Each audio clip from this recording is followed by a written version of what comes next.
Welcome back, everyone. I have John Langan here. Today, we're going to discuss my perennial obsessive topic that I just can't seem to leave alone, which is the current Russia-Ukraine situation. As of the latest news, Macron has announced that Biden and Putin have agreed, in principle, to meet in the summit. I believe they're going to start talking on Friday. Meanwhile, there's up to 190,000 troops. That might be on the high end. I think another report from Ukrainian military suggests it's closer to around just slightly north of 150,000 are arrayed around the country. About 30,000 of them are positioned in Belarus, which is just north, and provides the only route directly to Kiev without the need for a river crossing. Then we have, there's been shelling in the Donbass, which one media report suggests it's been up tenfold in the last few days. There's been a pipeline explosion, et cetera, at least in the last 48 hours. So we're going to kind of discuss what now. And that's the answer to the simple questions. Is Putin going to invade Ukraine? How far is he going to go? How did we get here, et cetera? So let's start with the first question. And this is going to be more of a back and forth. In the last episode, I mentioned, or John mentioned Friedrich Barbarossa. And I said that there would be a tantalizing link to this situation. And that link is, Friedrich Barbarossa, or Friedrich, is a kind of a German hero and was the name of the operation to invade the Soviet Union by Hitler. So Operation Barbarossa, June 22nd, 1941, et cetera, et cetera. So that's the link. We're talking about Russia. So John, how on earth did we get here? Which part of that's I know that's a lot.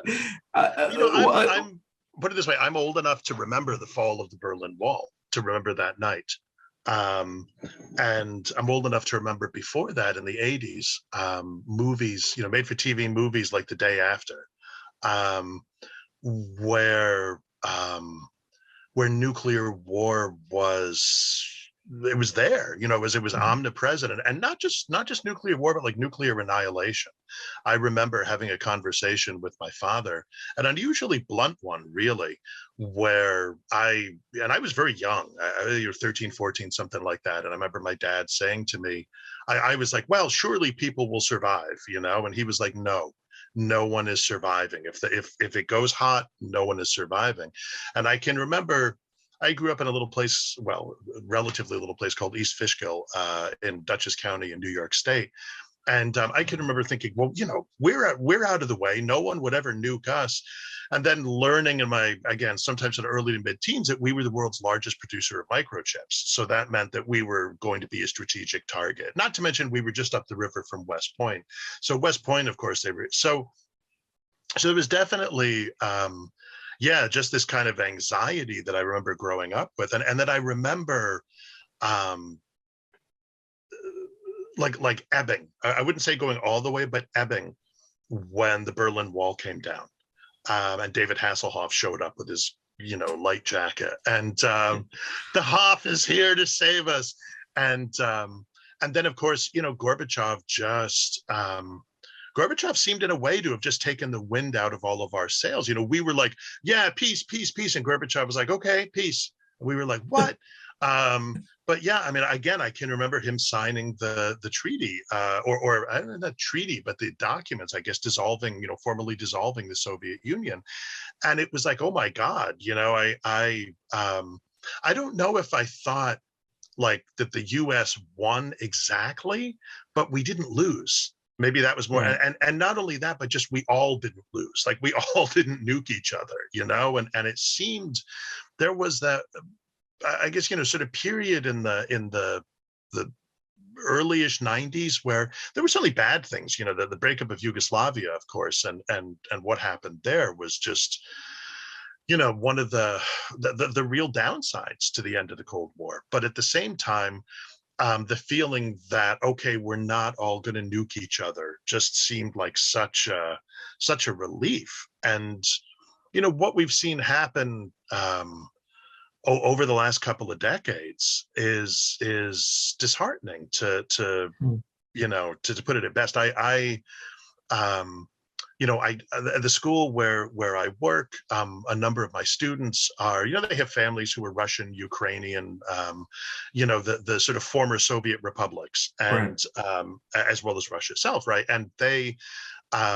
And they talk about this. I have a teacher who's from Siberia, so I mean, like, even the Russians are like, "Damn, that's Russian."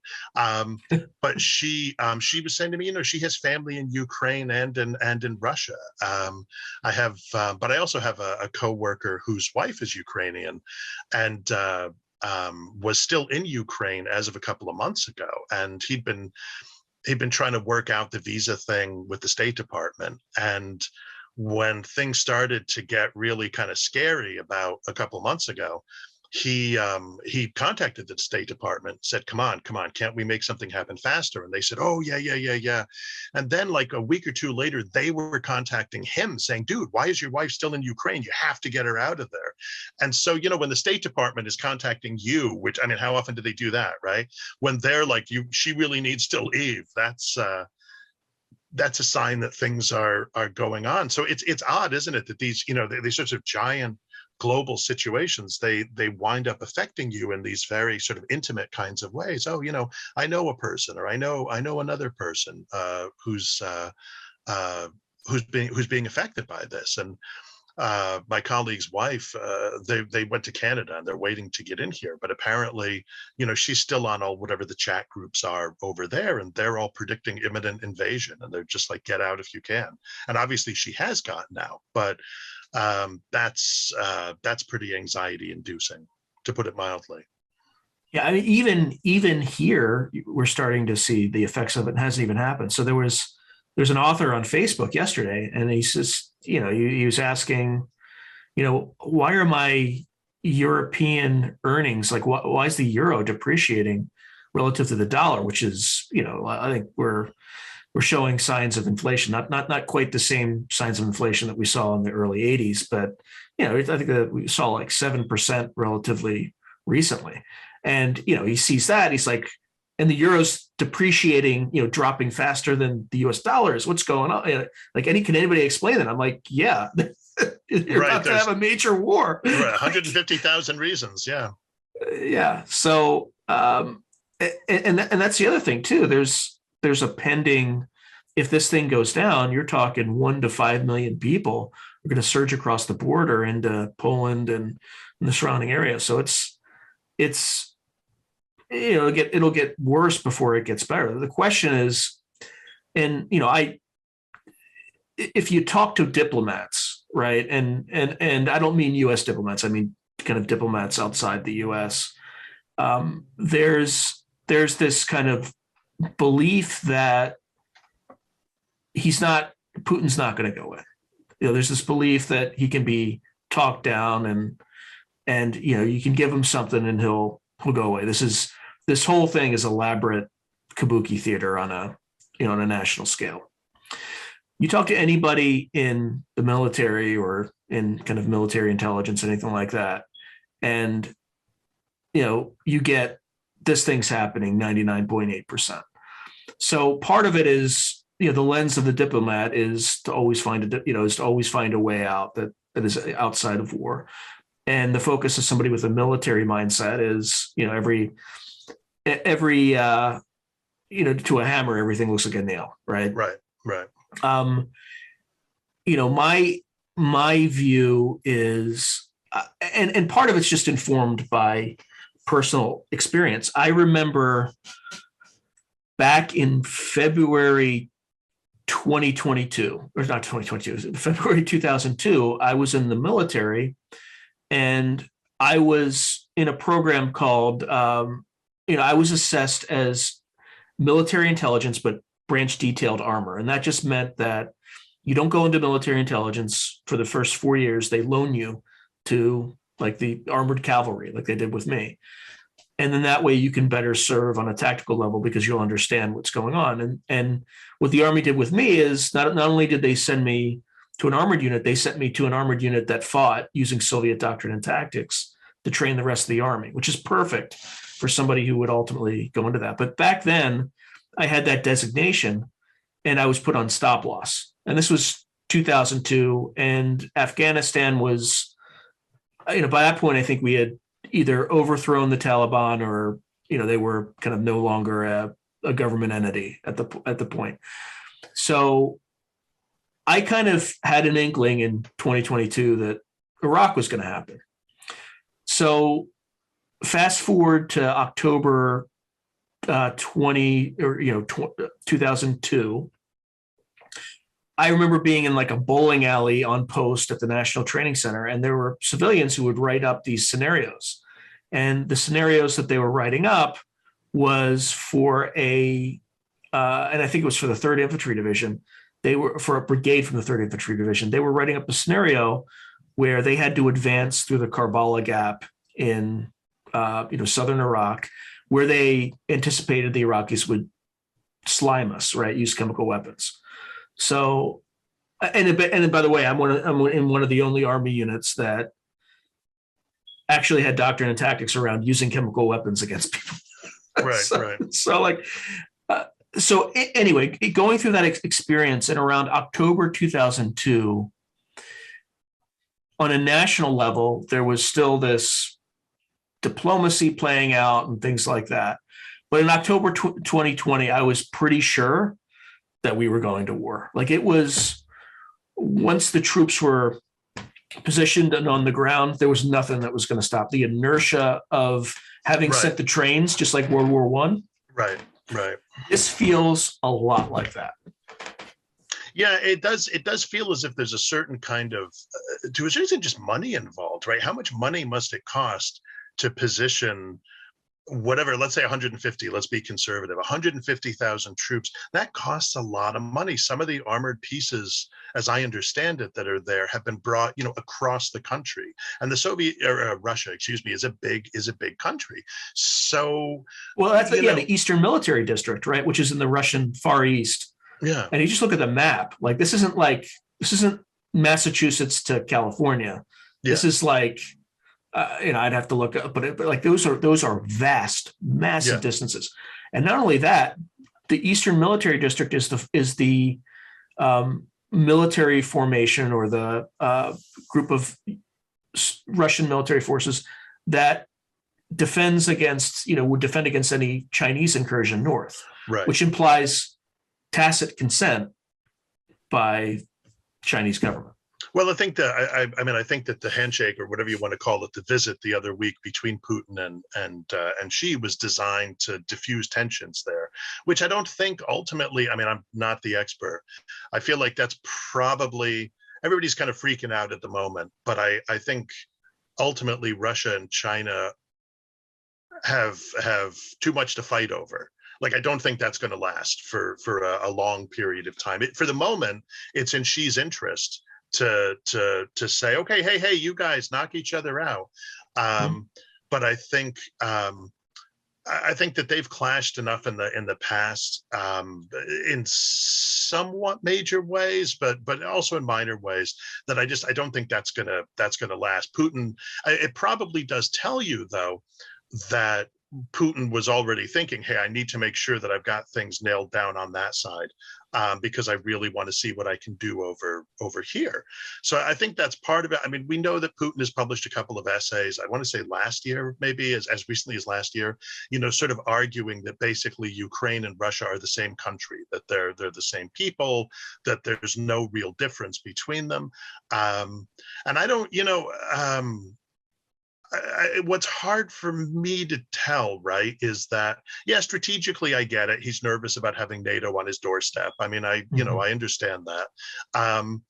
So is it just that he's looking for some kind of buffer zone, or is there a deeper kind of like what we're finding? Is there something psychologically going on that means that even if the Ukraine were to say, no, you know what, we don't need NATO, and NATO were to be like, okay, fine, that even then Putin would psychologically not be able to do that. That to me is actually scarier, If you think that, well, okay, what Putin's looking for is he's looking for NATO and Ukraine to say, you know what, we'll put a moratorium on anything for like 10 years or 20 years or something like that, which I don't think they'll do, but let's just hypothetically, right? But if they were willing to do something like that, you would think that would answer his security concerns. 20 years from now, who knows what the world's going to look like 20 years from now?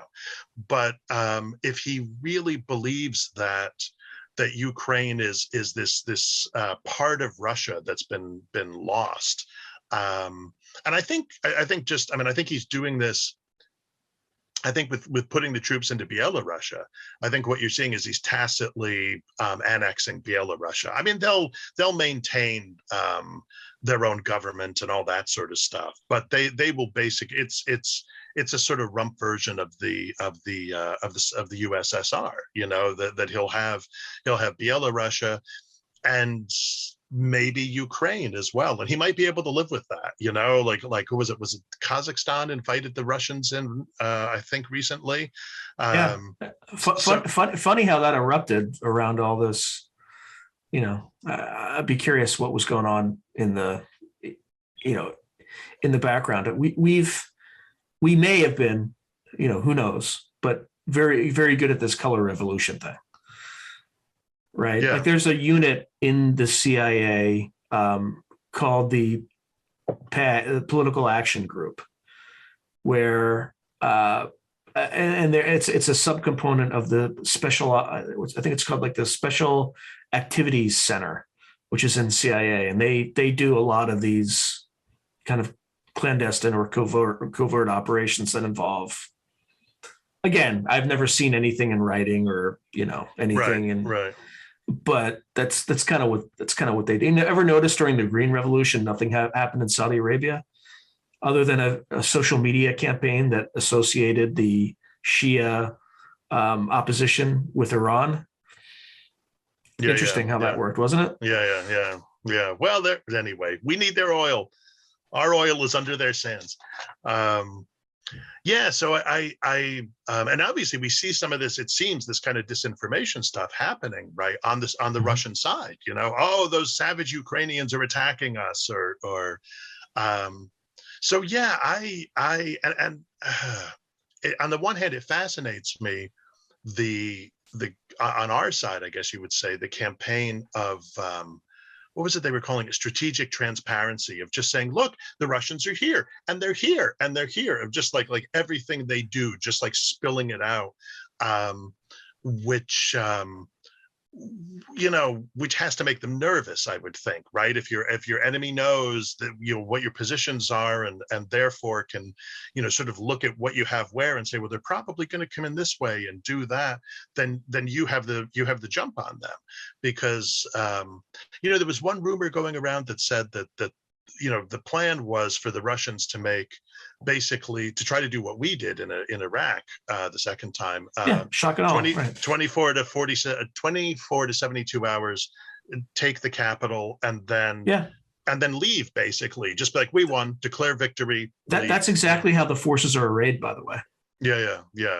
And now the problem, the thing that's hard to, as we were saying before the recording started, what's difficult to know in all this, right? I mean, I could see a scenario on the one hand where Putin grabs the eastern, like a greater part of eastern Ukraine, and you basically have West Germany, East Germany all over again, and you have a Western Ukraine that's more liberal leaning and blah blah blah, and you have an Eastern Ukraine that's more Russian leaning, and I don't know if that.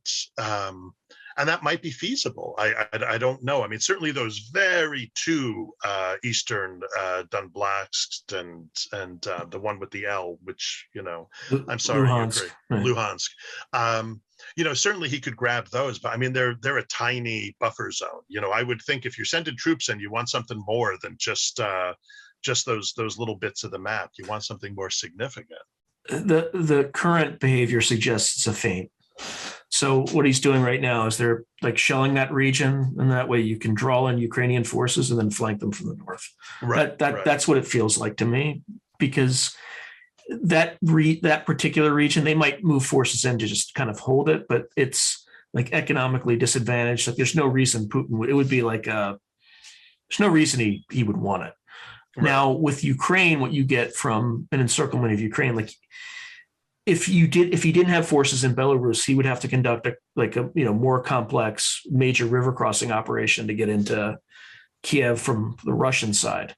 Yeah. So if you kind of bring in two main efforts, encircle it, and you can kind of put a gun to the government's head, or at least control the city for 2 or 3 weeks, so that you can, get everybody on your kill list, and then replace the government with the central government with a puppet, and then declare victory and go home. That's what I think he wants to do. Did you hear about these kill lists that they have now in Russia? I did not, but I'm not surprised. I mean, so they have lists of people to either kill or put in camps. Mm-hmm. So I think this will be a little bit of the kind of a combination of what you saw in Crimea with the little green men, with some other with some conventional stuff. But if I were Putin, in the months leading up to this, I would have likely bribed some Ukrainian generals with the GRU so that they just kind of turn their backs when the Russians move south. He's moved these Iskander anti-ballistic missiles into position. Those are likely for command and control strikes, right, on key operational nodes. Spetsnaz has probably been in Ukraine for probably years. They've I'm sure they've have like forward units or whatever you want to call them, little green men, units that are just So they're in Kiev now, like in certain spots, probably ready to go. And then, the whole thing will probably start with a cyber attack where the lights go out in Kiev. Right. And then, by the time you start to see units crossing the line of departure, LD, a lot of this stuff will have been shaped, and then it'll just be a race to Ukraine, or sorry, not Ukraine, Kiev. And I think that's what he tends to do, because he doesn't want to be in there too long. And by the way, this is great for oil prices. Even if you put sanctions on oil, right? He just backdoors it to China, and he'll do just fine. Yeah, the thing that sort of it's funny, and I've been thinking about this in another context recently. The thing that fascinates sounds like such a lame kind of word to use, but it does, I guess, in this situation is guerrilla warfare has proven itself, as we've seen in Afghanistan, in Iraq, it's proven itself to be still amazingly effective in the era of 21st century warfare, where we have weapons undreamed of maybe only dreamed of in the past, and we talk about wanting to have, say, like command of the skies and that sort of stuff, and yet small groups of dedicated fighters can really be a problem. And I think that Putin's there's a lot of things that have to go right for his plan. So let's assume this is the plan, right? Which seems very, I don't know anything, so I'm like, but if I speak with confidence, and I could be completely wrong, right? But no, it sounds reasonable to me, But I think, when I think about this, right, I think that if Putin gets bogged down, that's where he's in trouble. Is that if he can do like so you think about Georgia as a sort of test case for this, which was a very tiny country. So the Russian army rolls in, they defeat the Georgian army, they occupy, and then they pull out pretty quickly. I would have no doubt that, like, conceptually, that's the model for this. Speaking of which, I have a little story about Georgia. Okay. So when the Russians were poised to do something in Georgia, one of my classmates from business school called me, and he's like, Sean, my parents, and he's from Georgia. It's like, Sean, my parents are in Georgia. Like, how do I, you have any idea on how to get them out? So I pulled out a map, and I did exactly what we're doing here. I said, well, you're going to have the main effort along this highway. They're going to send troops to seize this airfield, this airfield, this airfield. They're going to blockade the port. And so the place where your parents should go is they should take this mountain road out of the country. And then I told them to mark their car in a way that subsequently somebody told me was like a violation of the Geneva Convention. So I'm not going to, Okay. don't, I'll tell you after the call exactly what Okay. to do. It's something that's like pretty, it Right. would seem innocuous, but apparently it's a no-go. So 3 weeks later, my friend calls me and he says, Sean, how the F did you know what they were going to do? And I'm like, well, I used to fight like them and I could read a map. Right. And then then he sends me, he's like, I want to introduce you to the Georgian defense minister and the Georgian security minister. They're like, listen, you want a job? How about that? Well, yeah. So he like makes an introduction and I'm like, yeah, happy to help. And then, I was talking, TC McCarthy is one of the contributors to both anthologies as well. And he's former CIA. And he's just like, well, did you help them? I'm like, no, they never. He's like, it's a good thing you didn't, because that would have been a violation of the Logan Act. I'm like, oh, wow. So, okay. I'm glad I didn't. Good to know. Paid right? to do that stuff. Right. But anyway, like a lot of times you can just look at the map and figure out what's the terrain. Yeah. So I think you're right. Like, I think he's, and here's the other thing too. There's one of Putin's, or several of Putin's performance reviews back when he's in the KGB. One of the areas of weakness was he had a tendency to underestimate risk. Yes. Yeah. No, and I think that I think that Putin has had a very good few years. I remember thinking with the 2016 election in the United States that it was, to whatever extent the Russians were involved, it was a spectacular victory because, from his standpoint, he got to sow chaos and among his enemy, and with no loss of life. There was no, like all he had to do was just, hey guys, go online, and he lost nothing, and he got this increasingly destabilized world situation, which we see now, right? He's playing to his advantage, and Georgia worked out for him, Crimea worked out for him, and so this is I kind of feel like at this point, this has to be the big gamble for the last part of his presidency. I mean, we were saying before the podcast, does he want the Baltics back? Probably an ideal world, but they're tiny. I mean, if he gets Ukraine back or in some way, shape, or form is able to exert dominance over Ukraine, then he can feel in essence that he's reconstituted the Soviet Union as Greater Russia or the Russian Alliance or whatever it is they're going to call themselves, to put a fig leaf on it. As I said, though, the problem I see for him is that if it doesn't go quickly, then he's not exactly screwed. I mean, it's just that all the Ukrainians would have to do is survive. They don't have to win, because I don't think there is a way they really can win on their own.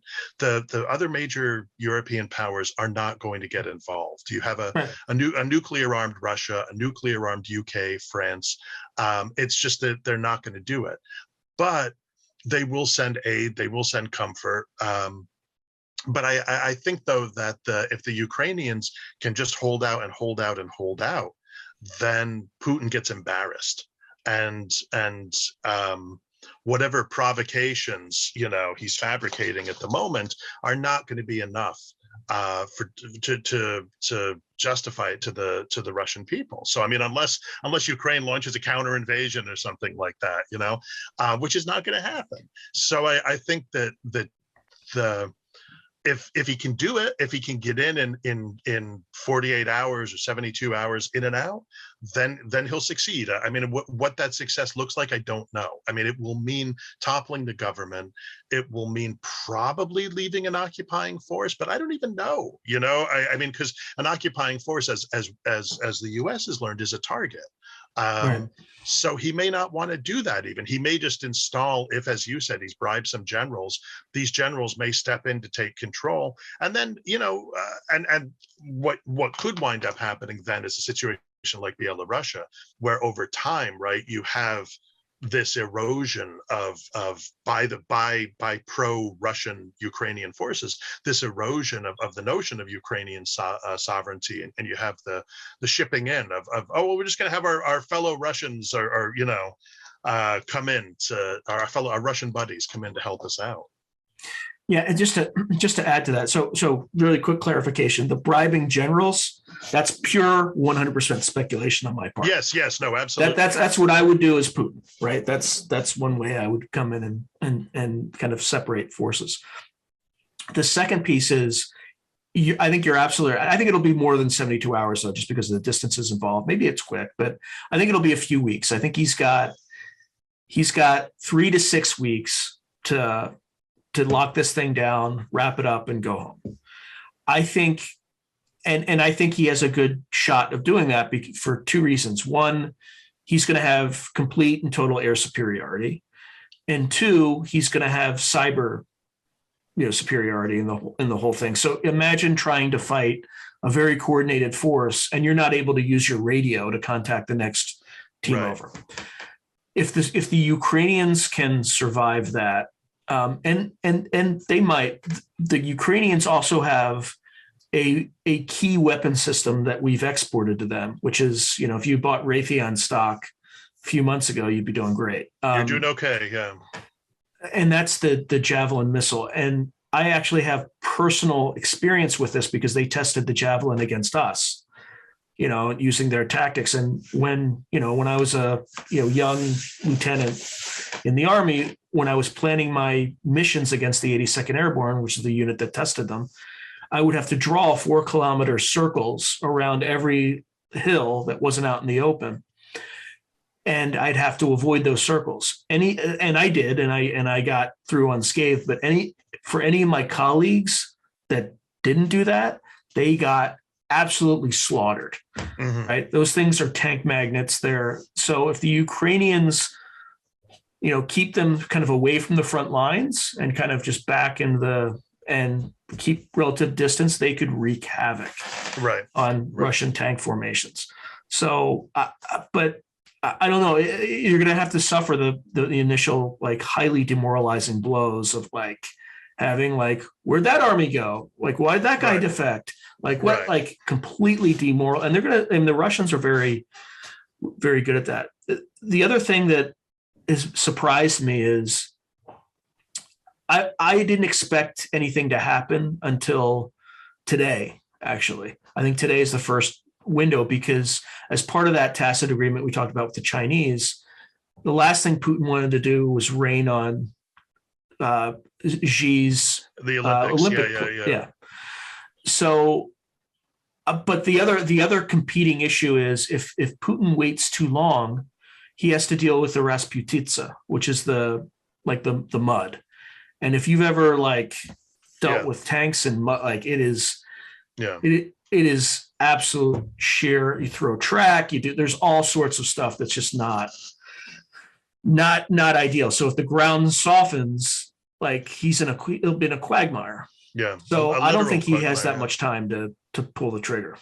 And the ironic thing is, I think he did wind up raining on Xi's parade because nobody's been paying attention to the Olympics.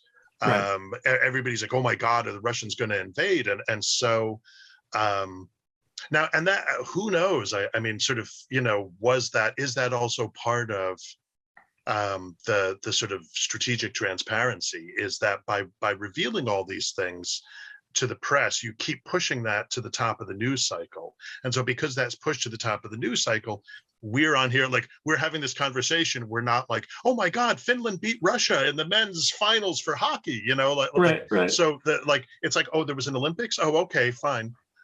Instead it's oh my God. So she, I mean, I don't think it's going to be a huge problem, but a little bit, because it's, I think unlike the Beijing Olympics, this is much more supposed to be, hey, China is a player on the world stage now, everybody look at our Olympics. And instead, it's like, look at this guy. What is this guy doing over here? Oh, your buddy is up to this stuff over here. So that may there, I like to think that there might be a long game in that sense as China. Well. Yeah, to try to break the relationship between Putin and to introduce some daylight into that handshake between Putin and Xi, to try to say, oh, well, yeah, your buddy just took all the attention away from you. So good luck. Yeah, I mean, this whole situation's playing into Xi's hands extremely well, right? Their best situation is something starts in Ukraine, and it just sucks up U.S. resources for a while. And in terms of like, we've also gotten ourselves knotted up into this mess because we kept pushing the forward boundary of NATO. At the same time, we were repositioning forces outside of Europe. So right now there are, if you don't count the 9,000 troops or whatever that Biden sent in, who were frankly just a tripwire, right? There's not enough to face like a sophisticated Western army. I mean, trust me. I mean, we would do tons of damage, but they're just outnumbered. Before that, there were only two combat brigade teams in all of Europe, right? So we pushed the political boundaries of NATO forward, but we withdrew the ability to defend it. Right, to defend those. Yeah. So there's literally, he can go into Ukraine and there is nothing militarily we can do to stop him right now. Nothing. Right. Absolutely nothing. Other than arm the Ukrainians. And he knows that. So the question is, if that were to escalate, that, the only reason we have an interest in that region is because we have to support NATO. If we didn't have that alliance, there's absolutely no geostrategic interest we should have in Ukraine. However, if you look at kind of the other flashpoint, or potential flashpoint, which is Taiwan. Yeah. If Xi were to go in there and invade tomorrow, we would be at war with China. And the reason we would be, and most people don't realize it, is that we've, given like what businesses have done with the supply chain over the last 20 years, 90% of all advanced semiconductors are produced in Taiwan. Right. If we lost that, we're going to war. Right. We couldn't afford that. Yeah, we couldn't afford that. Now, they're building, I think TSMC, which is the company that produces those chips, is building a facility in Arizona. But those things take years. They take years to put together. So, it's and going back to one last thing, the thing you talked about, what are Putin's motivations? I think they're threefold. Number one, this is about legacy. Putin, has been, in power since 1999, and he wants to build his legacy. He wants to be considered, somebody who's as great, kind of another Peter the Great. Yeah, or definitely. Maybe Ivan the Terrible too. Who knows, right? But it's about legacy. Number two, in terms of kind of the historical relationship, the modern Russian state began in Kiev in Russia, or Kiev in Rus, right? Right. So like Kiev is the center of where Russian, I guess, civilization began. Yeah. So there's definitely that deep psychological root that is different than what you like from the Baltics. Yeah. And then number three, he'll do it because he can. There's nothing to stop him. Right. And in doing so, he also weakens the NATO alliance. Yeah. Right. Yeah. And if we had kind of in an alternate future, right, where we lost the Cold War, what do you think would happen if he was pushing the boundary of let's say there was like a breakaway republic in California or Texas, depending on which side of the political aisle. Do you think we would be having these discussions with the UN? Right? we'd go in. There wouldn't like it'd be like, shut up. This is our backyard. We're gonna do what we're gonna do. Well, and the thing is, we've got nukes, right? That is fundamentally what it comes down to. He's got nukes, we've got nukes, so we can't really afford to face each other, face to face. It all has to be proxy stuff. So yeah, he can send his army and we can't send ours in. We can just say to the Ukrainians, welcome to the US Army, as it were. Good luck. Here's some missiles. Good luck. Right. Here's some missiles and some advisors and that sort of stuff. I mean, the only one who's really rattling the saber right now is Boris Johnson, but the Brits are not, they're not getting involved. I mean, Johnson loves it because it gives him cover for the massive screw up that is Brexit. He can now say, oh, look at those hated Russians, but they're not going to do anything either. They're just going to, make a lot of noise. And yeah, Putin knows that. I mean, because behind, just behind everything is the threat of some kind of nuclear exchange, and so it can't happen. The same way we went into Iraq and they didn't stop us, whether they approved or not. And we could go into a bunch of small countries and no one is going to do anything because we've got nuclear weapons. Yeah, it's it'll be interesting to see what. So do you think he does anything in the next week or few weeks? I really hope not. But I think you're right. I hadn't thought about the mud part, like that. It's funny, right? That simple thing that you've got to get in there before it becomes muddy. And I mean, I guess our thing is if we delay him and delay him and delay him, he may decide, I can't do it. So